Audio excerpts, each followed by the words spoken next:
राजस्थान में हुए paper leak के मामले को लेकर प्रवर्तन निदेशालय यानी ईडी की टीम ने आज सुबह प्रदेश कांग्रेस अध्यक्ष गोविंद सिंह डोटासरा के घर छापेमारी की है। इसके साथ ही मुख्यमंत्री अशोक गहलोत के बेटे वैभव गहलोत को भी ईडी ने foreign exchange management act case में समन भेजकर पूछताछ के लिए बुलाया है। ईडी फिलहाल डोटासरा और उनके रिश्तेदारों से पूछताछ कर रही है। ईडी की टीम डोटासरा के जयपुर के सिविल लाइंस में सरकारी आवास सहित सीकर स्थित निजी आवास पर भी पहुंची। सूत्रों के मुताबिक जयपुर में डोटासरा के सिविल लाइंस आवास पर कार्रवाई पूरी हो गई। अब जयपुर में 2 और सीकर में 2 जगह पर ईडी की रेड चल रही है। छापों के बाद डोटासरा ने सोशल मीडिया पर पोस्ट कर कहा, सत्यमेव जयते। वहीं गहलोत ने कहा कि सवाल मेरे बेटे का नहीं, एजेंसियों की साख का है। अशोक गहलोत ने छापों पर नाराजगी व्यक्त करते हुए कहा कि आज जो स्थिति है वह चिंताजनक है। सवाल मेरे बेटे और पीसीसी चीफ के छापों का नहीं, सवाल इन एजेंसियों की साख का है। इन एजेंसियों ने पूरे देश में आतंक मचा रखा है।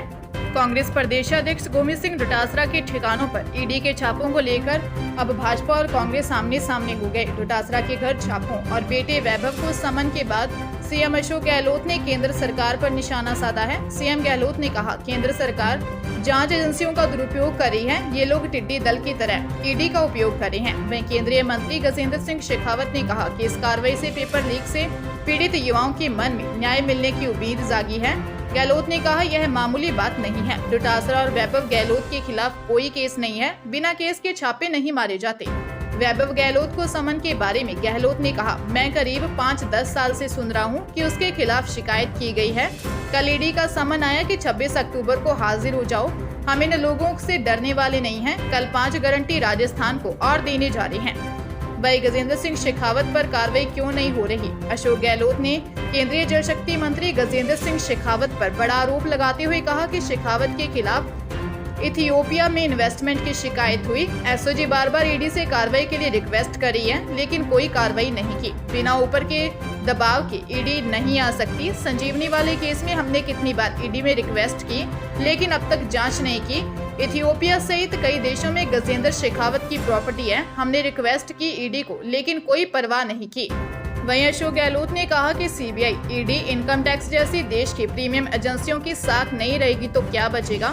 इन एजेंसियों की क्रेडिबिलिटी होती थी, आज उल्टा हो रहा है। आज जो स्थिति है वह चिंताजनक स्थिति है। सवाल मेरे बेटे और पीसीसी चीफ के ठिकानों के छापों का नहीं है, सवाल इन एजेंसियों की साख का है। इन एजेंसियों ने पूरे देश में आतंक मचा रखा है।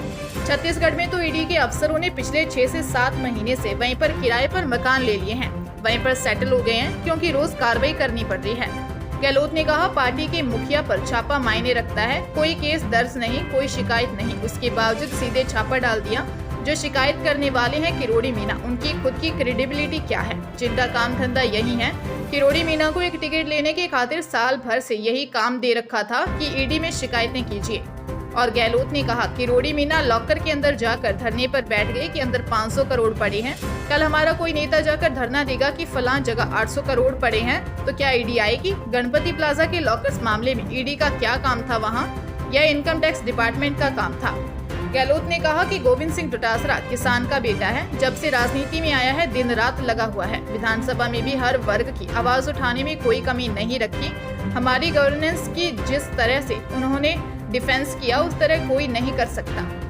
इसीलिए उनको निशाना बनाया गया है, उनको टारगेट किया गया है। उसकी जितनी निंदा की जाए वह कम है। गहलोत ने कहा, वैभव गहलोत को ईडी का जो समन आया उस पर 19 तारीख लगी हुई है।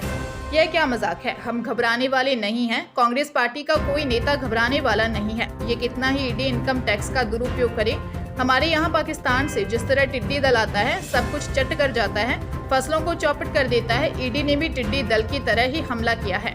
वहीं गहलोत ने कहा कि अभी तो हमने 2 गारंटी दी है और हमारे 2 नेताओं पर छापे डाल दिए।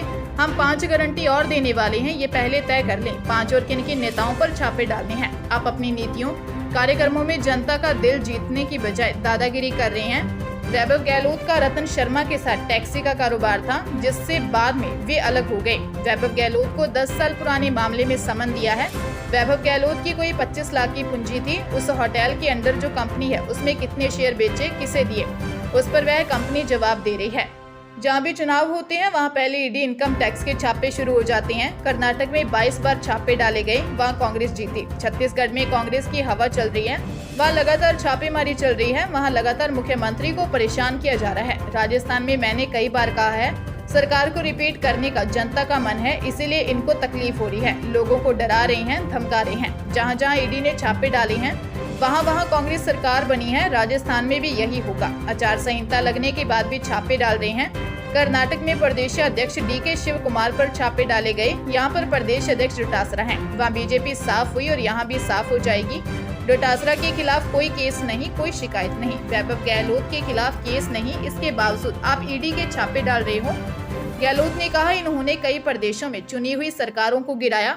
मोदी हो चाहे अमित शाह हो, सरकार गिरा नहीं पाए, इसीलिए मुझे टारगेट कर रहे हैं। यहाँ उनकी दाल गली नहीं, हम इनसे मुकाबला कर रहे हैं, हम इनको कामयाब होकर दिखाएंगे। जनता हमारे साथ में है, चाहे ईडी का दुरुपयोग करो, CBI का दुरुपयोग करो। आज जो उन्होंने किया, प्रदेश कांग्रेस कमेटी के अध्यक्ष पर हमला किया है, जनता इनको नहीं बख्शेगी। वहीं ईडी की टीम डोटासरा सहित उनके रिश्तेदारों के घर भी पहुंची है। पेपर लीक को लेकर आज ईडी ने पहली बार डोटासरा के घर पर छापेमारी की है। दिल्ली और जयपुर की ईडी की टीम के साथ में केंद्रीय सुरक्षा बल के अधिकारी भी मौजूद हैं। डोटासरा सीकर जिले के लक्ष्मणगढ़ विधानसभा सीट से कांग्रेस प्रत्याशी भी हैं। सूत्रों के मुताबिक गोविंद सिंह डोटासरा उनके सीकर स्थित निवास पर मौजूद हैं। करीब 9:30 बजे ईडी के अधिकारी उनके घर पहुंचे थे। पहले पोर्च में बैठकर ही उनसे पूछताछ की गई। इसके बाद घर में बने ऑफिस में पूछताछ के लिए ले जाया गया। पेपर लीक मामले में डोटासरा के नजदीकियों पर पहले भी ईडी के छापे पड़े थे। सीकर और कई जगह कलाम कोचिंग सेंटर पर अगस्त सितंबर में ईडी के छापे पड़े थे। डोटासरा ने उस समय नजदीकियों को बेवजह परेशान करने के आरोप भी लगाए थे।